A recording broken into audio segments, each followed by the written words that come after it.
ఆంగ్లేయులు నిజాములపై వీర పోరాటం చేసిన రాంజీ గోండుకు చరిత్రలో తగిన స్థానం దక్కలేదన్నారు ఆయన వారసులు. సైన్యానికి దడ పుట్టించిన యోధుడిని 1000 ఊడల మర్రికి ఉరితీశారని చెప్పారు.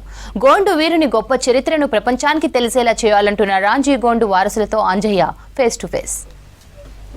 బాగును మించిన పోరాటం రామ్జీ గోండు పోరాటం. కానీ ఆదివాసీ వీరునికి సరైన గుర్తింపు లభించడం లేదని ఆదివాసీలందరూ కూడా ఒక ఆవేదన వ్యక్తం చేస్తున్నారు. ముఖ్యంగా రామ్జీ గోండు మొదటి స్వాతంత్ర సంగ్రామం తర్వాత నిర్మల్ జిల్లా కేంద్రంగా పోరాటం సాగించారు. ముఖ్యంగా రోహిల్లా సైన్యంతో కలిసి పోరాటం సాగించారు.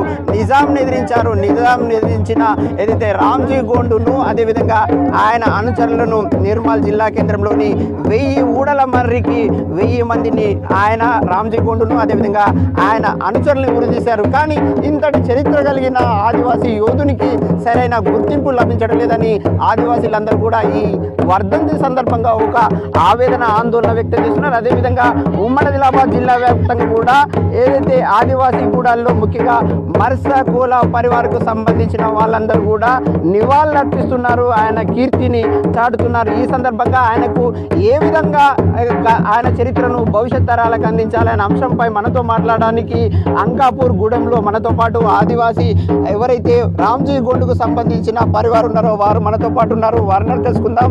ఎట్లాంటి ఏ విధంగా రామ్జీ గోండు చరిత్రను భవిష్యత్ తరాలకు అందించాలని కోరుకుంటున్నారు మీరు? ప్రస్తుతము 1857 సిపాయిల తిరుగుబాటు కంటే ముందే స్వతంత్ర పోరాటం రామ్జీ గోండ్ గారు ఆదివాసీ తరపున మొదలు పెట్టడం జరిగింది. కానీ మళ్ళా ఆయన చరిత్రలో స్వాతంత్ర పోరాట యోధుడిగా కూడా ఆయన పేరు లేదు.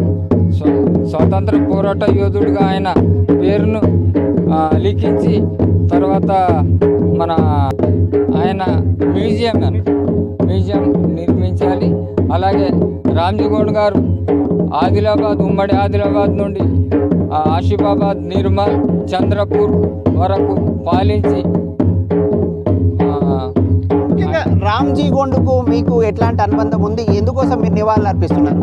ఇప్పుడు రామ్జీ గోండ్ అంటే మా పూర్వీకులు ఈ విధంగా మా యోధుడు ఉన్నాడు. తొలి స్వతంత్ర పోరాటంలో అసూలు భాషి అమరుడు అయి ఊరి కమ్మం ఎక్కడని చెప్తే మీరు మరసకోల ఏదైతే పరివారకు సంబంధించిన వాళ్ళైనా రామ్జీ గోండుకు సంబంధించిన పరివారకు సంబంధించిన వాళ్ళైనా? అవును, మరసకోల పరివారే మాది. ఇప్పుడు మా పూర్వీకులు చెప్తే మాకు ఆయన గురించి తెలుసు, కానీ అంత ఎక్కువ తెలియదు. రామ్జీ గోండు ఏదైతే చరిత్ర ఉందో పాఠ్యాంశంలో పాఠ్య పుస్తకాల్లో పాఠ్యాంశంగా బోధించాలని కోరుకుంటున్నారా? అవును, తప్పకుండా పాఠ్యాంశాల్లో బోధిస్తేనే మంచిగా ఉంటుంది. భవిష్యత్ తరాలకు కూడా ఈ విధంగా ఆదివాసీ పోరాట యోధులు కూడా ఉన్నారనేది కూడా తెలుస్తుంది. ముందు చెప్పండి, రామ్జీ గోండు చరిత్రను భవిష్యత్ తరాలకు ఏ విధంగా అందించాలని కోరుకుంటున్నారు? పాఠ్య పుస్తక రూపంలో అందించాలి.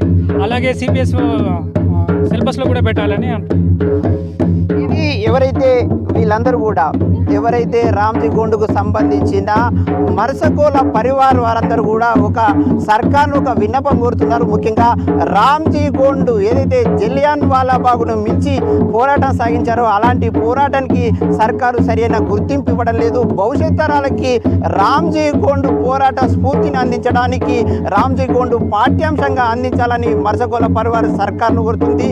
ఆ విధంగా చర్యలు చేపట్టాలని ఆదివాసీలందరూ కూడా కేంద్ర రాష్ట్ర ప్రభుత్వాన్ని కోరుతున్నారు. కెమెరామెన్ బిట్టల్తో అంజయ్య, V6 న్యూస్, ఆదిలాబాద్.